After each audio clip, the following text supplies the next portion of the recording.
오늘 저는 이제 정말 변해야 하지 않겠습니까? 라고 하는 그런 도전적인 질문을 가지고 하나님의 말씀을 나누려고 합니다. 이 질문을 듣는 순간 우리들은 이런 생각을 가질 수 있다고 생각이 드는데요. 먼저 어떤 분들은 나 정도면 괜찮지 않아? 이 정도 신앙생활하면 괜찮지 않을까? 라고 생각하는 분도 있겠지만, 또 어떤 분들은 그래, 변해야 되는데 참 힘드네. 왜 내가 내 마음 하나도, 또 내가 내 행동 하나도 이렇게 바로잡을 수 없을까? 참 힘드네 라고 하는 생각을 가진 분도 계실 거라고 생각이 됩니다. 여러분, 사람들은 대체로 이런 생각을 갖습니다. 어떤 사람들은 사람은 절대로 안 변해. 내가 사람들을 겪어보니까 사람은 안 변하더라고. 좀 변한 것처럼 보이지만 나중에 결정적일 때 보면 그거 그대로 나오더라고. 사람은 절대로 안 변해 라고 그렇게 생각하는 분도 계시고, 또 어떤 분들은 아니 그렇지 않고, 물론 이거 쉽지 않은 일이지만 내가 보니까 사람은 변할 수가 있더라고, 변하더라고 라고 하는 생각을 가질 수도 있다라는 생각을 해봅니다. 여러분은 어떻게 생각하십니까? 그런데 성경은, 우리는 사람은 절대로 안 변해 라는 생각도 갖고 사람은 또 변해 라는 생각도 가질 수 있는데, 성경은 어떻게 말씀하고 있을까요? 우리가 가지고 있는 성경의 그 기록을 보면 그 성경의 그 대부분의 사람들의 내용은 어떤 내용이냐면, 어떤 사람이 하나님을 만나서 새롭게 변화된 인생을 살아간 사람들의 이야기가 바로 성경의 이야기가 아닐까, 저는 그렇게 생각합니다. 그렇기 때문에 성경은 사람은 변한다는 거죠. 새롭게 변한다. 이것이 성경이 우리에게 가르쳐주고 있는 겁니다. 예를 들면 구약의 야곱과 같은 사람이 결국은 하나님을 만나서 이스라엘로 새롭게 변화가 되어서 살아가고, 또 신약의 바울과 같은 사람이 예수를 박해하고 예수의 복음을 박해했던 그 사람이 바로 예수님을 만나서 새롭게 변화가 되어서 이제는 자기가 그렇게 박해했던 그 예수, 자기가 그렇게 싫어했던 그 예수를 위해서 자기의 목숨까지도 내놓고 평생 오직 그 예수님을 만난 이후로 그 예수를 위해서 평생을 그가 살아갔던, 그 예수 때문에 매맞고 감옥에 갇히고 헐벗고 굶주리고 폭풍 가운데 고생하고, 그럼에도 불구하고 그 모든 것을 기쁨으로 여기면서 살아간 사람, 바로 이러한 사람들이 바로 예수 그리스도를 만남으로 변화된 그런 성경의 이야기들 아닙니까? 그런데 성경의 이야기만 그런 것은 결코 아닙니다. 교도소에 오랫동안 복무를 하고 그 안에서 많은 사람들에게 예수를 전했던 박효진 장로님이라고 하는 분이 책을 썼죠. 하나님이 고치지 못할 사람은 없다 라고 하는 그 책에 보면 이런 이야기가 나옵니다. 그 당시에 한국 사회를 아주 떠들썩하게 했던 극악무도한 중죄인이 있었습니다. 근데 그 한국 사회를 정말 사무러치게 그렇게 놀라게 했던 그 중죄인이 사형 언도를 받았습니다. 지금은 이제 사형을 선고는 하지만 사형을 집행하지는 않죠. 그런데 예전에 이때만 해도 이제 사형을 집행하였던 그런 때였습니다. 그런데 여러분도 들어봤죠? 지존파. 그죠? 지존파. 사람을 불태워서 죽이고 또 사람을 죽여서 그 사람 고기를 먹고 했던 그 극악무도했던 지존파 중에 한 사람에게 이제 박효진 장로님이 늘 찾아가서 복음을 전하고 예수를 전하고 친절히 대해 주었습니다. 그런데 아무 소용이 없는 거예요. 그런데 그럼에도 불구하고 박효진 장로님이 포기하지 않고 계속해서 그를 찾아가서 그에게 예수 그리스도를 전했습니다. 그랬더니 결과적으로 그가 이제 예수 그리스도를 영접하게 되고, 그리고 이제 그의 삶이 바뀌었습니다. 예수 그리스도의 그 은혜로 그 험악했던 얼굴이 그 얼굴에 기쁨과 소망으로 가득한 그런 얼굴로 변하더라는 것이죠. 그리고 이제 드디어 사형 날짜가 되었습니다. 사형 날짜가 되어서 박효진 장로님이 이제 그 사형수에게 이렇게 물어보았습니다. 죽을 준비가 됐니? 그렇게 물어보니까 그가 이렇게 대답을 하더라는 겁니다. 이제 저는 하나님의 아들로 가서 살려고 갈 겁니다. 하나님의 아들로 이제 제가 살기 위해서 갑니다 라고 그렇게 말을 했다는 것입니다. 여러분, 사람은 불가능하다고 하는 그런 사람들, 그렇지만 그 가운데 하나님께서 개입하시면, 예수님께서 개입하시면 절대로 변할 수 없다라고 생각했던 그 불가능한 사람도 우리 하나님은 변화시키시고 새롭게 고쳐 주실 줄로 믿습니다. 이것이 하나님의 역사입니다. 그런데 우리가 그러면 무엇으로 변화할까요? 무엇으로 변할까요? 보통 종교들에서는 너 스스로 노력해서 이 지침을 지켜라고 그렇게 말합니다. 이것이 종교죠. 그런데 우리의 경험은 어떻습니까? 무엇이 선인지 무엇이 악인지 몰라서 그 지침대로 살지 못하는 게 아닙니다. 우리는 무엇이 선인지 무엇이 악인지 우리는 분명히 알고 있음에도 불구하고 그 선을 따라 살아갈 수 있는, 악을 버리지 못하는 그 능력이 우리에게 없기 때문에 알면서도 우리는 선을 행하지 못하고 알면서도 죄를 버리지 못하면서 살아가는 것이 바로 우리 인간입니다. 그렇기 때문에 이러한 인간은 아무리 내가 애쓰고 수고해도 제자리 걸음인 거예요. 여러분, 운전을 할 줄 아는 분들은 이제 운전에 기아를 N에다 놓고 중립에다 놓고 악셀을 아무리 악셀을 밟아도 그 차는 절대로 앞으로 나가지 않습니다. 소리만 요란할 뿐이고 연기만 내뿜을 뿐이고, 그렇지 결코 앞으로 나가지 못합니다.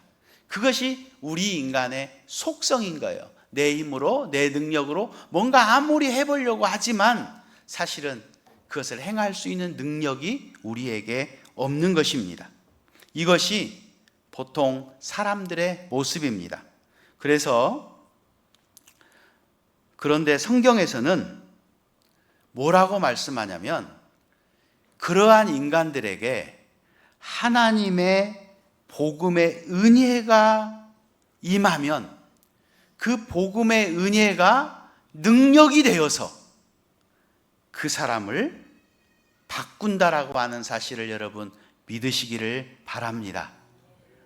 그러면 복음이라고 하는 것이 우리를 어떻게 바꾸어 놓을까? 어떤 방법으로 우리를 변화를 시킬까? 오늘 우리가 함께 나누었던 이 말씀을 가지고 함께 생각을 해보도록 하겠습니다. 첫 번째로, 복음은 우리의 마음을 새롭게 합니다. 우리 23절 함께 읽어볼까요? 23절 읽겠습니다. 오직, 이 말씀에 의하면 복음은 우리의 마음을 새롭게 하는 능력이 있다라고 말씀하고 있습니다. 마음을 새롭게 한다는 것은 단순하게 어떤 지식의 변화를 가져오는 것이 아니고 우리의 마음의 내면의 동기와 의도를 비롯해서 근본적인 그런 변화를 우리가 경험하게 된다라고 하는 의미입니다. 여러분, 사람을 변화시키는 결정적인 키가 어디에 있을까요? 그것은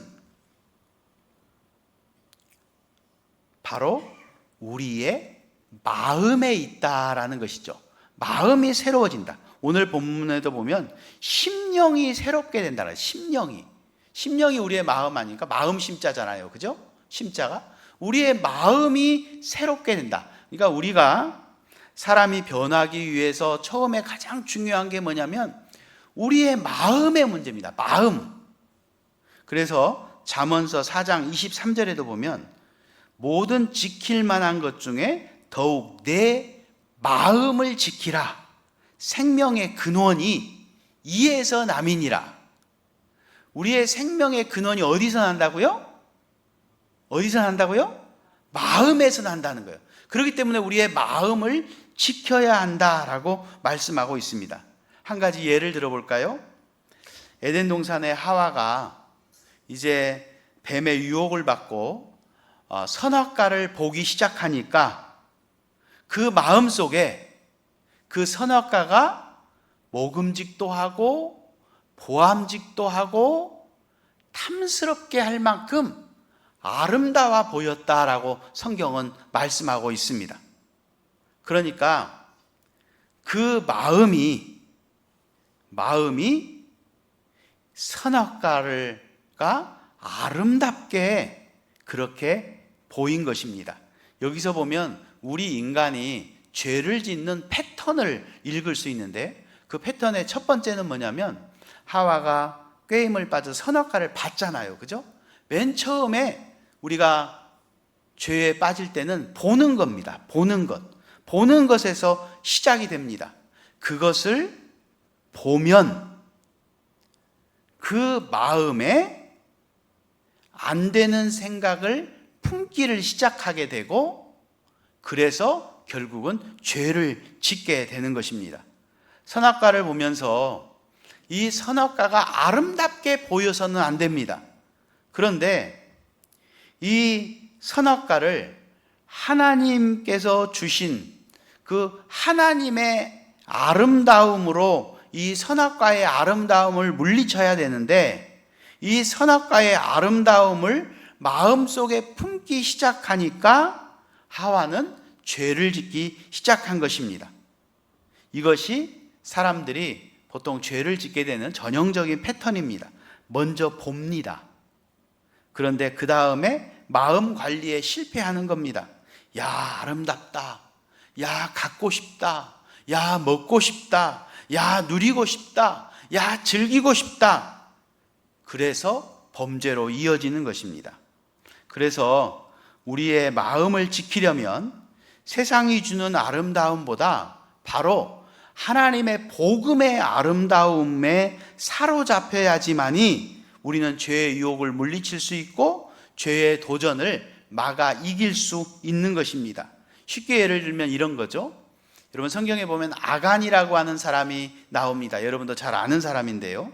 아간은 여리고성 전투에서 그 전투하는 과정에서 황금의 아름다움에 눈이 멀어서 하나님의 말씀을 어기고 그 황금을 감추어 놓았던 사람 아닙니까?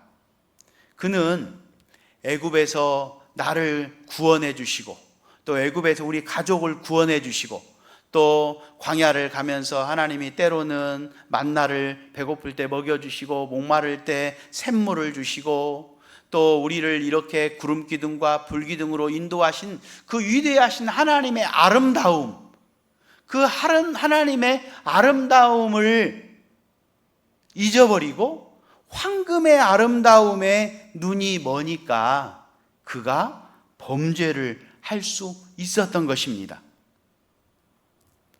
그런데 여러분 똑같은 돈에 대한 아름다움에 흠뻑 젖어서 동족들의 손가락질을 당한 것을 개의치 않았던 그 삭개오가 복음의 주인이신 예수 그리스도의 아름다움을 보고 만끽하면서부터 그는 더 이상 돈의 노예로 살지 않지 않습니까? 그러니까 여러분 세상은 충분히 매력적입니다. 애써 부인하지 않습니다. 여러분 돈이 얼마나 매력적입니까? 돈이 우리에게 얼마나 많은 것들을 줍니까? 그런데 이런 세상이 주는 아름다움과 비교할 수 없는 아름다움이 우리에게 있다는 거죠. 그 아름다움이 뭐예요? 복음의 아름다움이요, 예수 그리스도의 아름다움입니다. 여러분, 복음성가에 보면 이런 찬송이 있습니다. 주와 같은 분은 없네. 이 세상 그 누구도 주와 같은 분은 없네. 아름다우신, 오 놀라우신, 형언할 수 없는 사랑, 오 위대하신 하나님의 사랑, 영원히 찬양하리 라고 하는 그런 복음성가가 있습니다. 이 위대한 일을 행하신 하나님, 그 아름다우신 그 사랑, 놀라우신 그 사랑, 형언할 수 없는 그 사랑, 그 사랑에 우리의 마음이 사로잡힐 때 세상의 아름다움은 아무것도 아닌 거예요. 이 예수님의 아름다움, 복음의 아름다움이 우리의 마음속에 간직될 때 이 세상의 아름다움은 아무것도 아닌 것이 되는 것입니다. 그런데 오늘 말씀에 보면 마음을 새롭게 한다라고 하는 이 단어가 능동태가 아니라 수동태입니다. 그러니까 내 마음을 새롭게 하는 이가 내가 아니라는 거예요. 내가 내 마음을 새롭게 하는 것이 아니라 수동태, 누군가가 내 마음을 새롭게 해준다라는 것입니다. 무엇이? 복음이, 예수 그리스도가, 복음의 주인공이신 예수 그리스도가 내 마음을 새롭게 해주는 것입니다. 하나님의 그 은혜, 하나님께서 주신 그 은혜를 내 마음속에 내가 받으면 그 은혜가 내 마음을 새롭게 해주신다라고 하는 것입니다.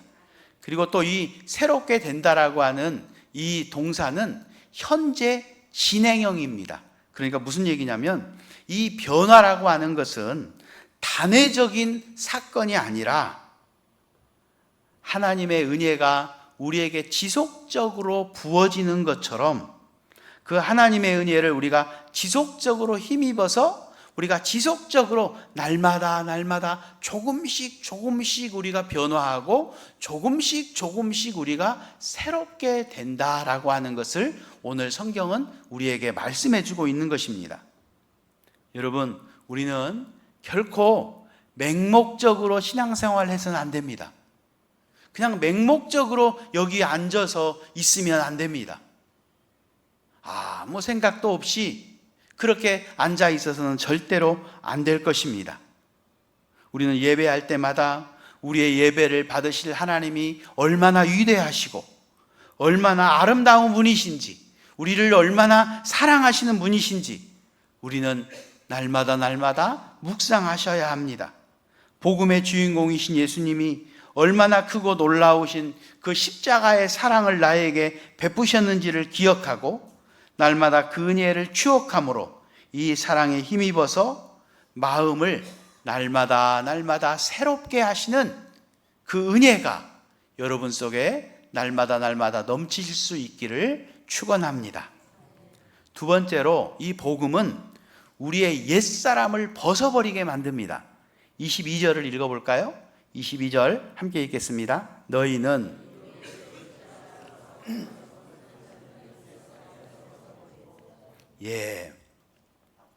하나님의 은혜는 우리가 옛사람, 다시 말하면 예수 믿기 전에 우리의 모습, 우리의 죄된 습관들, 고질적인 죄의 문제들에게서 벗어나게 만드는 그런 은혜가 있다는 것이죠. 그래서 오늘 말씀, 유혹의 욕심을 따라 썩어져가는 구습을 따르는 옛사람을 벗어버린다라고 말하고 있습니다. 여러분, 종교가 말하는 것처럼 넌 이렇게 해야 된다라고 하는 어떤 규범을 지키는 방식으로 우리가 옛사람을 벗어버릴 수가 없습니다. 그럼 어떻게 우리가 옛사람을 벗어버릴 수 있을까요? 그것은 한마디로 말하면 하나님의 말씀이 주는 그 은혜의 능력입니다. 하나님의 말씀이 주는 그 말씀의 은혜의 능력이 우리를 옛사람을 벗어버리게 하는 거죠. 여러분, 말씀의 능력이 어떤 능력입니까? 성경에 보면 하나님의 말씀은 좌우의 날선 검처럼 예리해서 우리의 심령과 관절과 골수와 이것을 찔러 쪼개기까지 하고 우리의 마음속 깊은 곳까지 파고들어서 우리의 마음의 생각과 의도까지도 다 드러내고 잘못된 것을 수술하는 그 능력이 하나님의 말씀에 있습니다. 이 말씀의 은혜를 받으면 우리는 새롭게 분명히 변화가 될 줄로 믿습니다. 여러분, 이 시간도 하나님의 말씀을 전하고 있습니다. 이 하나님의 전하고 있는 이 말씀을 가지고 어떤 분들은 마음속에 아멘 아멘 하면서 그 말씀의 은혜가 우리의 심령 속에 스펀지가 물을 흡수하는 것처럼 흡수가 되는 사람도 있지만 그렇지 않은 사람도 또한 있을 것입니다. 이 말씀의 위대한 능력, 복음 안에 담겨있는 이 하나님의 위대한 사랑을 우리는 날마다 사모하고 그 하나님의 말씀의 은혜를 우리가 스펀지가 물을 흡수하듯이 그렇게 흡수하면 그 말씀이 우리의 심령 속에 위대한 능력을 발휘를 해서 우리의 그 깊은 곳에 있는 심령의 관절과 골수와 이 모든 것을 찔러 쪼개면서 우리의 옛사람을 다 뽑아내서 우리를 새롭게 하신다라고 하는 것입니다. 여러분, 이 시간 한번 생각해 보시기를 바랍니다. 여전히 예수를 믿음에도 옛사람의 모습, 예수 안 믿는 사람들의 그런 모습으로 살아가는 그 무엇인가가 우리에게 있습니까? 그것을 뽑아내기 위해서는 역시 이 말씀도 우리가 새롭게 된다는 것도 수동태입니다.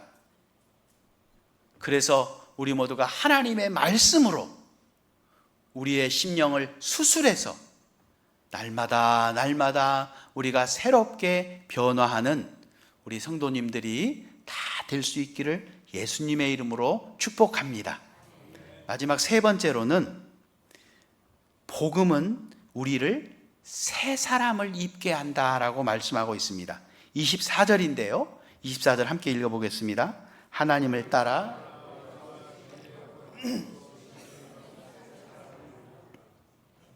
복음은 이 말씀대로 우리를 새 사람을 입게 합니다. 새 사람을 입는다는 것은 단순히 어떤 죄를 멀리하는 것에 그치지 않습니다. 죄를 멀리하는 것은 물론이요, 이제 우리가 복음의 주인공이신 그 예수님의 삶을 우리도 살아가고 그 예수님을 뒤따라 그렇게 가는 것, 이것이 바로 새 사람을 입는 것입니다. 복음을 통해서 어떤 사람이 이제 변화가 시작이 되면은요, 그렇게 술고래였던 사람이 술을 마시기가 싫어지는 겁니다. 니코틴에 중독되었던 사람이 이제 담배 연기를 맡은 것도 역겨워지는 것입니다. 그리고 그냥 세상의 즐거움과 쾌락을 멀리하는 것이 아니라 그렇게 살았던 자신의 삶이 한없이 어리석고 한없이 부끄럽게 느껴지는 거예요. 돈이 인생의 전부인 줄로 알고 살았던 그런 사람이 돈에 눈이 멀어서 돈이 전부인 줄 알고 달려가는 그런 인생이 이제 그의 마음속에 너무너무 불쌍하게 느껴지기를 시작하는 겁니다. 그렇게 사는 것이 참 어리석게 느껴지는 것입니다. 이것이 바로 복음의 변화의 능력입니다. 여러분, 우리가 또 한 가지 꼭 기억해야 할 것은 우리가 진정한 변화를 위해서는 하나님의 능력과 또 나의 순종의 협력 관계가 잘 유지되어야 합니다. 하나님은 우리에게 은혜를 주십니다. 말씀의 은혜를 예배를 통해서 또 우리가 말씀을 읽고 또 말씀을 붙들고 기도할 때, 큐티할 때, 하나님을 찬양할 때 하나님은 우리에게 은혜를, 그런 채널들을 통해서 끊임없이 우리에게 은혜를 베풀어 주십니다. 그런데 중요한 것은 하나님의 은혜를 받음으로 우리가 변화가 되고 새로워지는 것은 아닙니다. 하나님의 은혜를 받는 것으로 그쳐버리면 그냥 거기서 끝인 겁니다. 하나님께서 우리에게 여러 가지의 채널을 통해서 우리에게 은혜를 주실 때 우리에게 중요한 것은 그 하나님의 은혜를 내 심령 속에 받아들이고 하나님께서 주신 그 은혜 앞에 우리는 믿음으로 결단하고 순종하며 나갈 때 내 자신이 변한다라고 하는 것을 우리는 잊지 말아야 하겠습니다. 그러면 성령 하나님께서 우리에게 이렇게 은혜를 붙들고 결단하고 순종하고 헌신으로 반응하는 우리의 삶 가운데 진정한 변화의 열매를 맺게 하신다는 것이죠. 여러분, 우리에게 영적인 공식이 있습니다. 먼저 하나님의 은혜가 우리에게 부어지면 그 하나님의 은혜를 우리가 받아들이고 그 하나님의 은혜 앞에서 우리는 믿음으로 결단하고 순종하며 나갈 때 우리는 새롭게 되고 분명히 변화하게 될 줄로 믿습니다. 그 사건을 잘 보여주는 사건이 삭개오 사건 아닙니까? 돈이 인생의 전부였던 사람, 동족들로부터 손가락질을 당하면서도 나는 돈만 있으면 된다 라고 하면서 그렇게 생각하며 확고한 신념을 가지고 인생을 살았던 삭개오 아닙니까? 그런데 그 복음의 주인공이신 예수님을 통해서 하나님의 은혜가 그에게 임합니다. 돌 무화과 나무에 올라가서 예수님을 구경하던 그 삭개오를 위해서 예수님의 가시던 발걸음을 멈추십니다. 그리고 고개를 들어서 삭개오를 바라보면서 삭개오야, 삭개오야, 내려와라. 내가 오늘 너의 집에 유하여야 하겠다 라고 말씀합니다.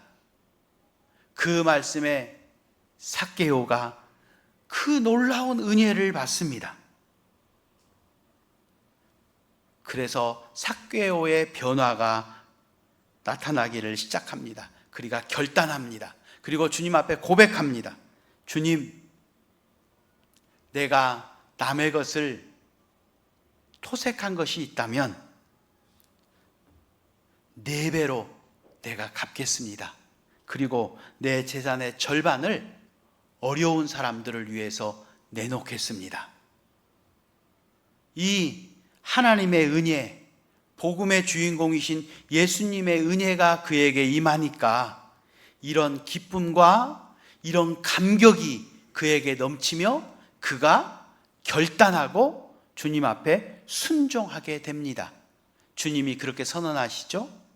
오늘 이 집에 구원이 임하였다 라고 말씀합니다. 여러분, 우리가 진정한 변화를 경험하기 위해서는 하나님께서 우리에게 주신 은혜, 예배를 통해서 말씀을 읽다가 기도하다가 찬양하다가 또 어떤 상황을 통해서 주시는 그 하나님의 은혜, 그 은혜가 우리를 변화시키는 원동력이 되는 것입니다. 우리의 노력이 아닙니다. 그 은혜가 우리에게 올 때 우리 모두는 스펀지가 물을 흡수하듯이 그 은혜를 우리가 흡수하고 그 은혜 앞에 우리 자신이 깨어지면서 믿음으로 결단하고 순종할 때 우리는 분명히 변하고 새로워지게 될 줄로 믿습니다. 사랑하는 성도 여러분, 말씀을 정리하겠습니다. 오늘 우리는 절박한 변화에 대해서 말씀을 나누었습니다. 이 절박함은 하나님의 그 크신 은혜를 붙잡고 새롭게 태어날 수 있는 기회다라고 하는 것을 우리가 믿습니다. 지금 나의 삶에서 변화되어야 할 것이 무엇인가? 이 질문 앞에서 여러분 겸손히 무릎을 꿇고 하나님이 주신 은혜를 우리가 기억하면서 우리 모두가 하나님의 은혜를 붙들고 나의 마음속에 간직하고 그 주시는 하나님의 은혜 앞에서 멈추는 것이 아니라 믿음으로 결단하고 순종함으로 변화의 역사가 여러분의 삶 속에서 날마다 일어나서 새 사람 되는 그런 우리 모두가 다 될 수 있기를 예수님의 이름으로 축원합니다.